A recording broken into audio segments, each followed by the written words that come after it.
Sr. Bastonário, passando agora para o sistema de normalização contabilística da administração pública, que janela de oportunidade vai dar aos contabilistas certificados?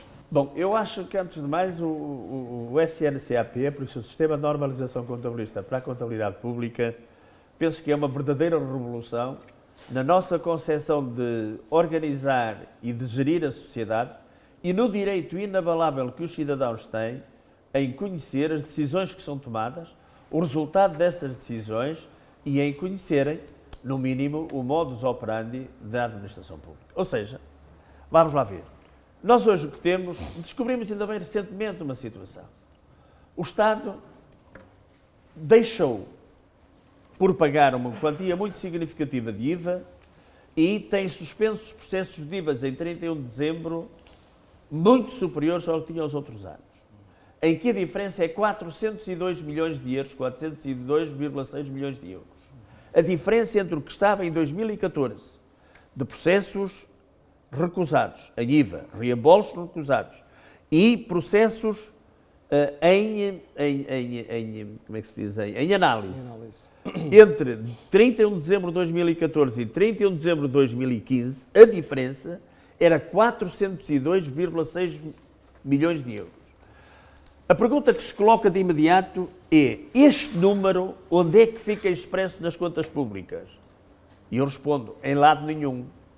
Mas há uma responsabilidade do Estado. Alguém vai ter que pagar este dinheiro às pessoas. Alguém vai ter que responder perante isto.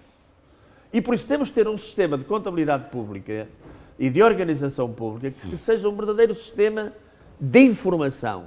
E aquilo que nós temos é um sistema de, enfim, como é que é dizer? É um sistema que não abarca a realidade concreta e nem há rigor. Se for hoje qualquer governante perguntar-lhe quanto é que Portugal deve, qual é a situação financeira de Portugal, não sabe. Não sabe porque o sistema permite que ele não saiba. E nem tampouco lhe tem meios ou lhe concede meios para que ele possa vir a saber. E por isso podemos assistir, podemos assistir, mas é ingrato para qualquer cidadão que vive do seu trabalho e vive dos seus impostos, àquilo que assistimos que aconteceu com o Governo Regional da Madeira, em que num dia devia-se 2 milhões de euros, de faturas que tinham sido emitidas e que não tinham sido consideradas na contabilidade do Governo, e 3 ou 4 dias depois esses 2 mil milhões passaram para 6 mil milhões. Ora, por não haver rigor. Por não haver rigor. Por não haver rigor e não haver um sistema de organização da administração pública que exige esse rigor. Ora, o SNCAP vem introduzir uma série de procedimentos e registros onde esse rigor terá muito maior expressão do que aquilo que tem. É o que lhe acabava de dizer, estes 402,6 milhões de euros que o Governo vai ter que pagar às empresas não estão registados na administração pública em lado nenhum. Você vai ver a Conta Geral do Estado e isto não consta lá. Ora, a Conta Geral do Estado, o balanço do Estado deve ser toda a sua riqueza, todos os seus ativos e todos os seus passivos. E isto é um passivo do Governo. É um passivo que ele vai ter que o pagar. Há uma outra coisa muito interessante que é: quanto custa um médico aqui no Hospital São João? Ou quanto custa uma enfermeira? Ou quanto custa um professor no nosso ensino português?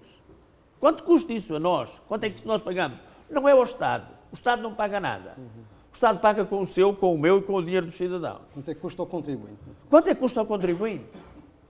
E claro que quanto é que ele produz? E nós aqui temos que saber e ter elementos que nos permitam avaliar uma relação muito simples, que é a relação custo-benefício.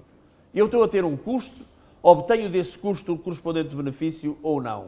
Ora, isto até hoje nem tampouco é falado no nosso sistema, mas era bom, é importante que tivéssemos um sistema que fosse capaz de regular isto. Ora, o SNCAP vem-nos criar as bases para que isto seja possível. E eu acho que é uma grande revolução que vai acontecer na administração pública, uma grande revolução que vai acontecer na vida do cidadão, porque lhe permitirá, de uma forma mais esclarecida, para te conhecer a vida do dia-a-dia e a vida do Estado. Ora bem, é na medida em que o que é que isto representa para a profissão? Antes de mais, havia para aí algumas ideias, hoje parece-me que estão mais ou menos arrumadas no pensamento de algumas pessoas, que a administração pública não tinha nada a ver com contabilidade. Bom, são pessoas que não sabem o que é contabilidade. Porque contabilidade é uma ciência. Ela tanto é aplicável no público como é no privado. Mas não faz sentido que eu tenha um Estado que exige que as empresas sejam organizadas, tenham um plano oficial de contabilidade, tenham uma forma de cálculo dos seus rendimentos, que as penalize quando elas não cumprem isto e que o próprio Estado não tenha o mínimo de preocupação com a sua organização. Isso a mim é que me dói como cidadão. Porque eu sou daqueles que defendo que o Estado deve ser a fonte, deve ser a luz que irradia para os restantes elementos que constituem a sociedade. E neste momento o Estado é uma candeia apagada, que não tem azeite, que não tem qualquer combustível e que deve deixar de o ser. Isto é, o Estado tem que dar o exemplo. E dar o exemplo do rigor, dar o exemplo da segurança, dar o exemplo de boa gestão. E não é isso que nós, infelizmente, temos. E por isso é uma oportunidade excelente daqueles que gostam da contabilidade, daqueles que fazem a sua vida da contabilidade, terem a oportunidade também na administração pública, terem este rigor que a contabilidade exige, terem estas preocupações qualitativas e terem estas preocupações também de um Estado, de uma sociedade cada vez melhor gerida e cada vez mais ao seu serviço.